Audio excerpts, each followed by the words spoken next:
Olá, queridos amigos, queridos irmãos, que Deus, na sua infinita bondade, nos abençoe e nos dê a sua inesgotável paz.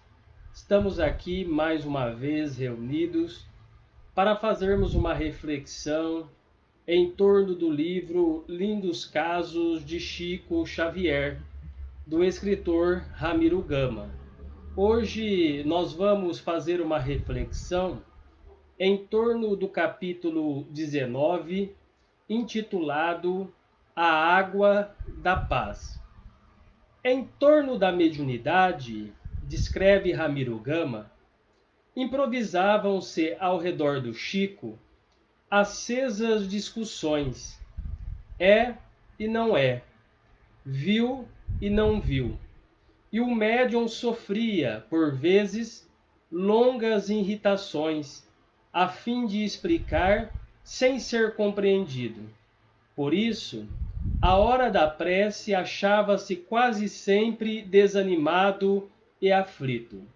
Vejamos que as discussões, muitas vezes, dentro da casa espírita, dentro do núcleo espírita, da agremiação espírita, muitas vezes essas discussões, a fofoca, a crítica acirrada contra o nosso semelhante atrapalha muito o trabalho espiritual.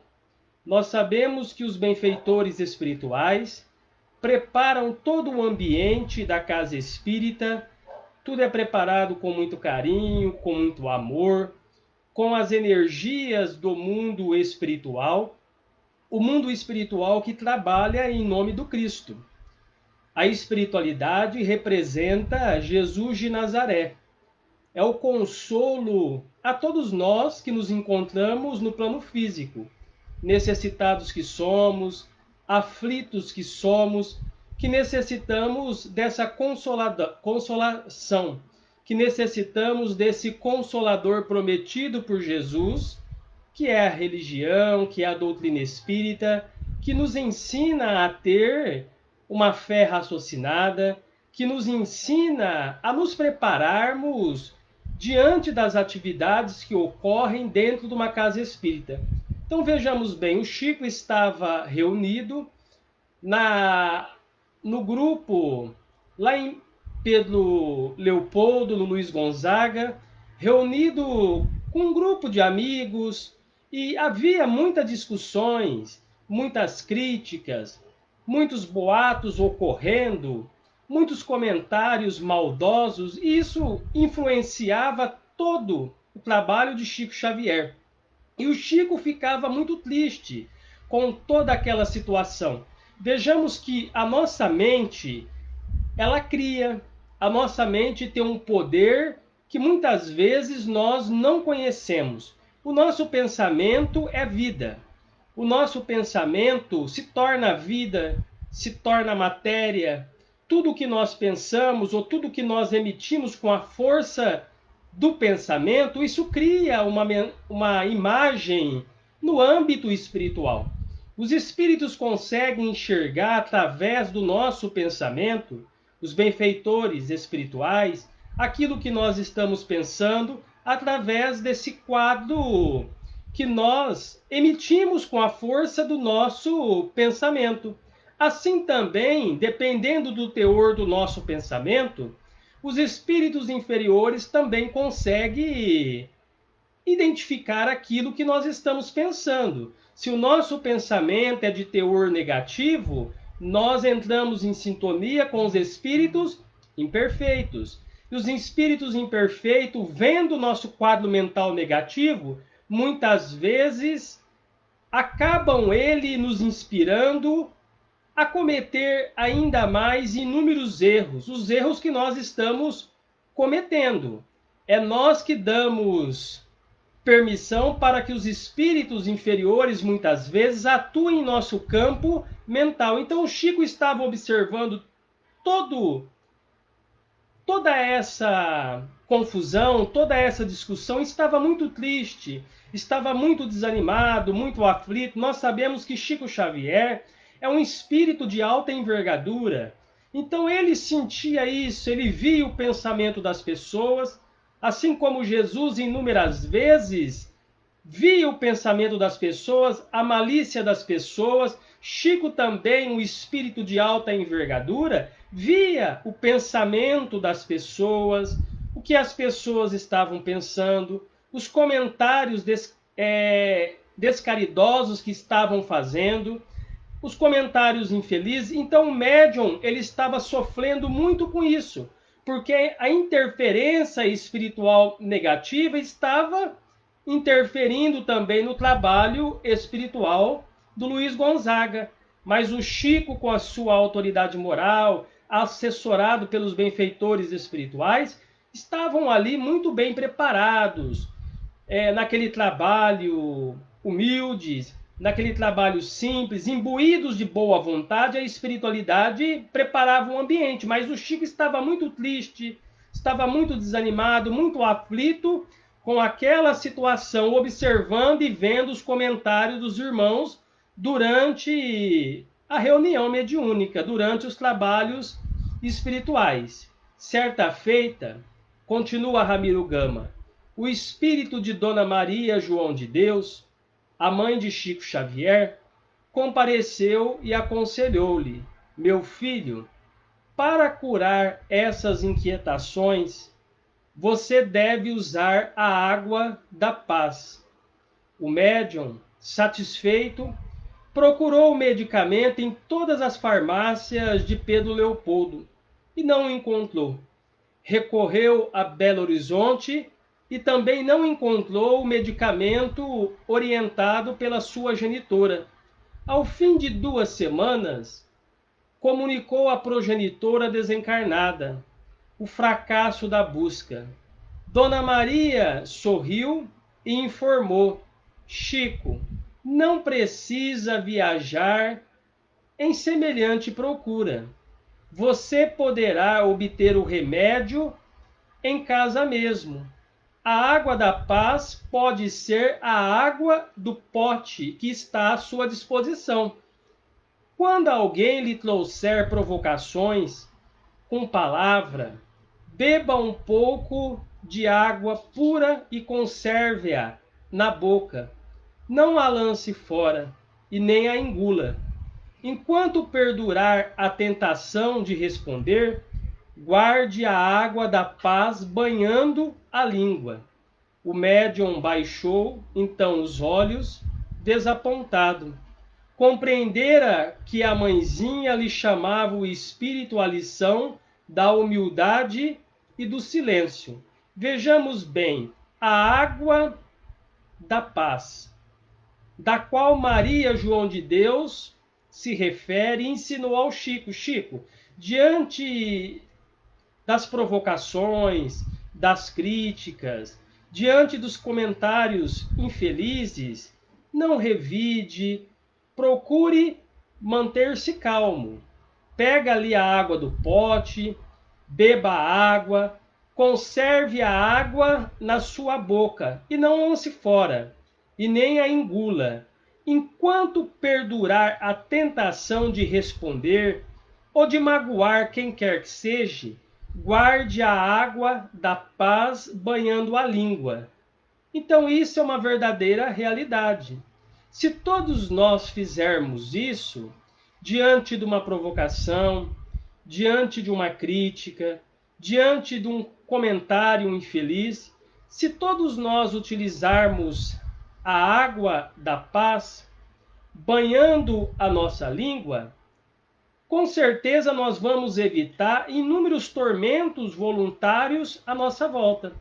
Com certeza nós vamos evitar inúmeras dificuldades. Com certeza nós não vamos complicar tanto o nosso destino. Porque a vida, certa vez, Dona Benedita Pimentel disse, um espírito muito abnegado, bondosa e humilde, certa vez ela afirmou que a vida conspira em nosso favor. E isso é uma verdadeira realidade. O reino de Deus está dentro de nós. E é uma busca interior. O reino de Deus não está aqui, não está acolá, ele se encontra dentro da nossa intimidade. Então tudo conspira a nosso favor. Tudo está conspirando ao nosso crescimento espiritual. Mas tudo vai depender do nosso esforço íntimo. Tudo vai depender do nosso esforço pessoal. Tudo vai depender da nossa força de vontade. Então, a água da paz realmente vai nos ajudar. No momento de responder, no momento de magoar, ou no momento de brigar, se a gente conseguir permanecer em silêncio, como muitas vezes Jesus permaneceu em silêncio, a gente tem o exemplo lá, Jesus diante de Pôncio Pilatos, preferiu permanecer em silêncio, respeitando a opinião de Pilatos. Ele entendeu perfeitamente, Jesus sabia disso, que Pilatos estava dentro do seu nível espiritual. E naquele momento ele não podia compreender perfeitamente o verdadeiro reino de Deus. Mas o tempo se incumbiria, se encarregaria de mostrar para ele a verdadeira verdade. Então Jesus, inúmeras vezes, ele permaneceu em silêncio. Então foi esse o conselho da mãe de Chico Xavier. Olha, diante dessas provocações, beba a água da paz, a água do pote, e mantenha-se calmo, segure a água na boca, banhando a língua, enquanto permanecer a tentação de dizer uma palavra que muitas vezes vai magoar o nosso próximo, que a gente segure, que a gente consiga educar os nossos sentimentos, que a gente consiga trabalhar esse nosso lado interior.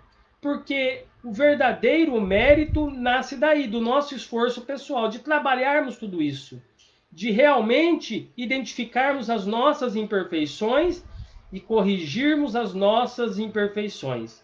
Por isso que a doutrina espírita deixa muito claro que o verdadeiro espírita é aquele que se esforça todos os dias na conquista da renovação íntima, como fazia Santo Agostinho, como ensina o Livro dos Espíritos, fazei como eu fazia quando vivi na Terra.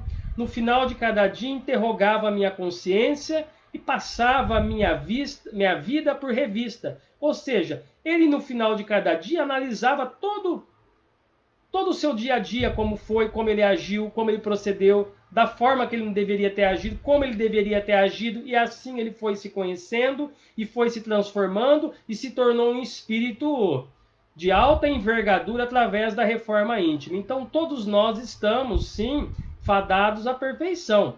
Todos nós vamos nos tornar espíritos perfeitos. Então basta a gente seguir essa recomendação também, essa orientação, utilizando a água da paz, permanecendo em silêncio, não desapontando as pessoas. É preferível a gente receber a mágoa, receber o ataque do que atacar, do que magoar. É preferível a gente ser magoado do que magoar alguém. Chico Xavier dizia isso com muita propriedade. É muito mais vantajoso para o espírito não ter que magoar alguém. É muito vantajoso para o espírito não ter que fazer nada de ruim contra o seu próximo, porque isso faz o espírito crescer, faz ele adquirir novos merecimentos, faz ele crescer espiritualmente através da reforma íntima. Então, na vida, meus irmãos, muitas vezes nós vamos ter que reduzir, diminuir os passos, parar, repensar, planejar, recomeçar novamente e caminhando sempre. Muitas vezes nós vamos ter que parar, nós não estamos dizendo aqui que nós vamos ter que parar de trabalhar. No reduzir dos passos que nós estamos dizendo, significa a gente parar para fazer uma avaliação interior. Não é deixar de lado o trabalho, é a gente parar, analisar de que forma nós estamos agindo. Então vejamos o conselho da mãe do Chico, e o Chico entendeu isso, ele ficou desapontado com ele mesmo, porque ele falou assim, nossa, que conselho interessante da minha mãe, como ela veio me ensinar a agir de uma forma diferente que até então não tinha pensado dessa forma. Então ele foi aprendendo, Chico Xavier também, com os espíritos. Vejamos que a sua mãe, outros espíritos estavam ali, depois Emmanuel começa também a auxiliar o Chico, estava auxiliando, mas no começo de suas tarefas foram os espíritos da sua mãe, outros espíritos amigos, depois Emmanuel, e assim os benfeitores sempre ajudavam Chico Xavier a enfrentar as dificuldades. Assim também, meus irmãos, a espiritualidade também nos ajuda a enfrentarmos as nossas dificuldades da vida diária. Tenhamos bom ânimo, confiemos em Deus. Deus é o nosso Pai misericordioso e ele torce incessantemente pela nossa felicidade. Buscai o reino de Deus e toda a justiça, e as demais coisas vos serão dadas por acréscimo. Então, que Jesus, o nosso Pai, nos abençoe, Jesus, o nosso Mestre, nos envolva, que Deus, o nosso Pai, nos ilumine. Muita luz a todos, que assim seja.